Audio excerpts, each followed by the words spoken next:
As promised a couple of days ago, I'm showing you now how I do the end of odd count peyote rows.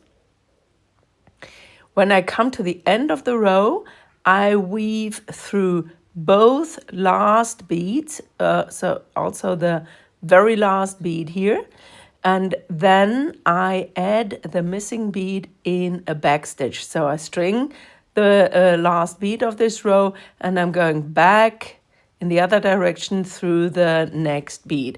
So this brings me in a good position in the middle of the beadwork, but not the end of the beadwork to start the next row. So I have to turn around and I make this in a little X shape along the last 5 beads. These 5 beads here, the 2 purple on top and bottom and the golden one in the middle.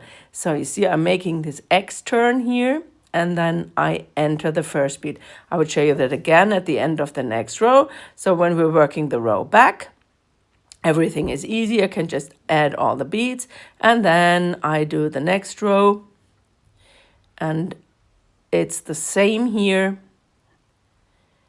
just coming to the last position. And here I'm not only weaving through the golden bead, but also through the last bead. I string my 1 bead and add it in the back stitch and then make the turn through these 5 beads here at the end, the group of 5 beads.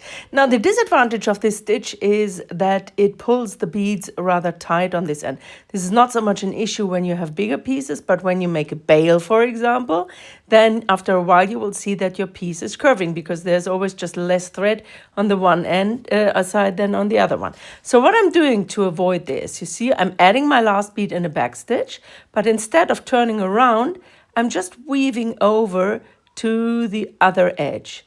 You see, it's like going twice through the beads here, and I'm exiting not from the top bead, but from the bead below, and then I enter the first bead here.